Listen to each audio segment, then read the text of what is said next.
Hey everyone, Scott here to discuss G.I. Jane, starring Demi Moore, Viggo Mortensen, and Anne Bancroft, directed by Ridley Scott. Now, I remember seeing images of this movie before I ever saw it. This is my first time, well, let me rephrase that. First two times watching the film for this review. And what do I think of it? Well, let's get into it and you'll see. Senator Lillian DeHaven, played by Anne Bancroft, sits in a courtroom with a man named Hayes as she tells him she's starting to put women in combat with the Navy for women's rights reasons. And the Navy's asked Lillian for a private meeting as she wants to pick her candidates, as it leads her to Lieutenant Jordan O'Neill, played by Demi Moore, who's perfectly cast in this role as she's a badass and can toughen up while Lillian comes off rather asshole-ish. And we're introduced to Jordan as a smartass, but I can get behind Jordan as a character, as she may be the only relatable character in my opinion. Jordan goes to the office of Lillian, saying she is recruited in the U.S. Navy Special Warfare Group, and she accepts while her boyfriend or her husband, I couldn't tell you who that was, at Royce, as I don't get their relationship, as their chemistry is pretty flat. Jordan goes to Florida for combat training and talks with Captain Salem, and she tells him she's not here to make a statement.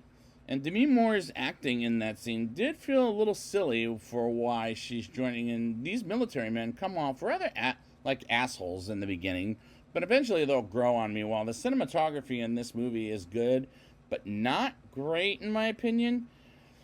We start combat training with Captain Salem, and we move on to Master Chief John James Ergale, played by Viggo Mortensen before he was in Lord of the Rings, and gives them a pep talk, and the soldiers start training together, and the drill instructor goes hard on these motherfuckers like a pack of wild wolves. And these scenes are intense, as this movie is pretty fucking intense in my opinion. One of the soldiers rings the bell as Master Chief John brings up, it lets the boys know he quits when they take a test, well, rings the bell actually, and they take a test while lightning strikes comes in, and classic music plays as they're getting sleepy, and they suddenly train in the rain for combat, and Jordan almost gets killed because one of the soldiers who's on the same team doesn't like her too much, that he leaves her to die, but luckily she makes it alive, but gets the other soldiers fake killed, let's call it. But the next day comes and another soldier rings the bell, and I don't like the other soldiers, but eventually they'll grow on me like I said before, and I'll say it again and again.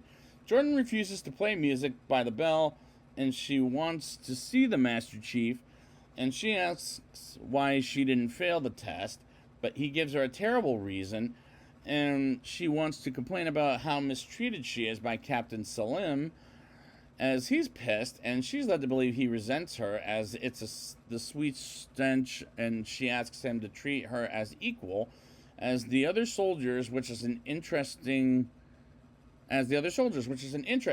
written, as the movie is interesting, but not great, as Jordan shaves her head bald. And don't get me wrong, I've been bald before, and I love it sometimes. And I like to be bald, as it makes my head free. And she comes back and rests as they wake up by explosives, and Slavnik hates the fact Jordan is sleeping in the same room as the other men. But come on, where can she sleep? As some of the choices being made in this movie is questionable. The Secretary of Defense wants Jordan out of there, as Royce takes the job while Lillian calls Captain Salem about how Jordan is doing, and we move on to her suffocating by water.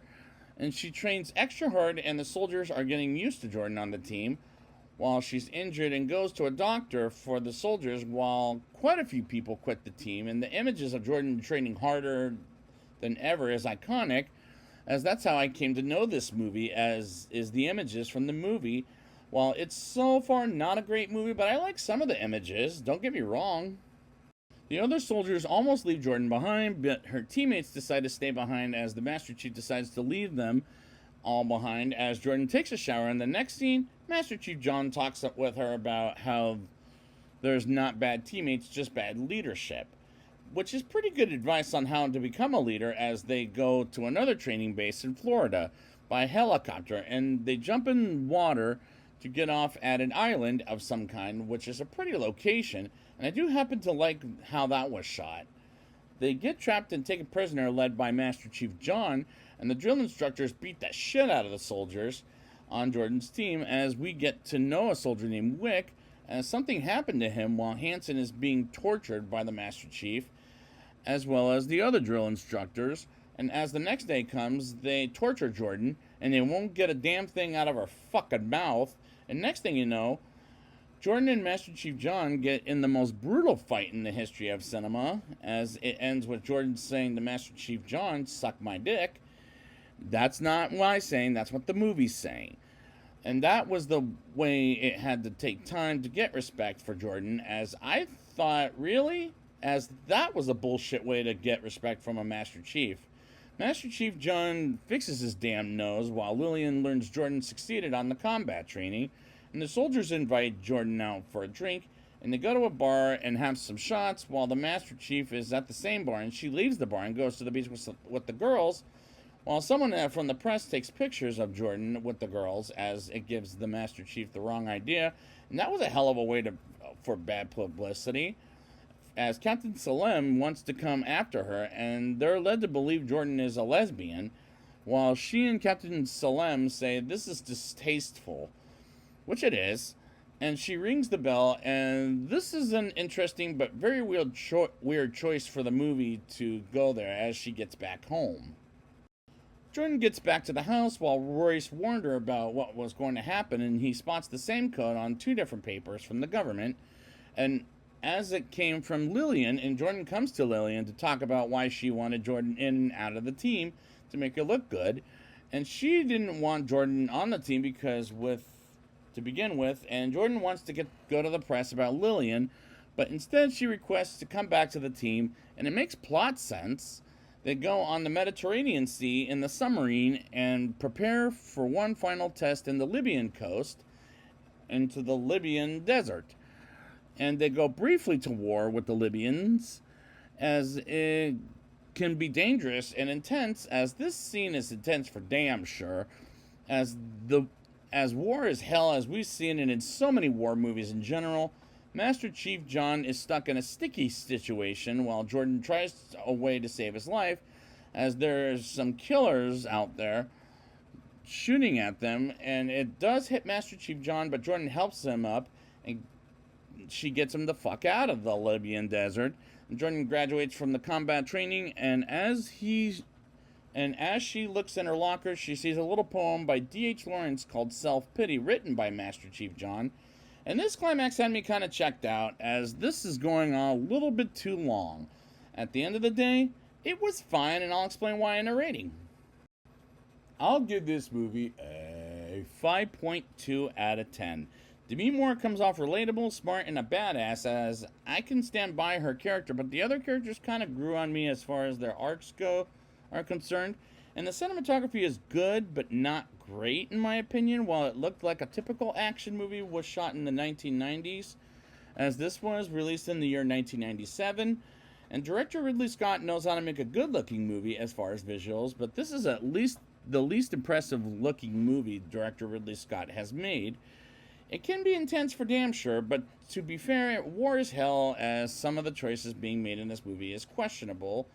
But the images are iconic, as it can be haunting at times, and that's how I came to know the movie, as it's interesting. Well, it's not a great movie, but by any means. But while it's not the case, director Ridley Scott tells a mediocre story, and this is the weakest of recommendations, but at the end of the day, the movie was okay. While I didn't expect a great movie out of this for sure, but it was fine, as I could watch this over a few times. A few other films in Ridley Scott's filmography, and I don't like but I like it well enough, as well as it's kind of like in the same road as White Squall, although this is a little better than White Squall. So I'd like to thank you guys for joining me, and I will be back in a couple of weeks.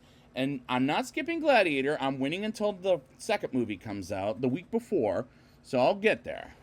But I will be back with Matchstick Men, because I have reviewed Hannibal and Black Hawk Down a long time ago. And until I get the matchstick, men. Sir, yes, sir.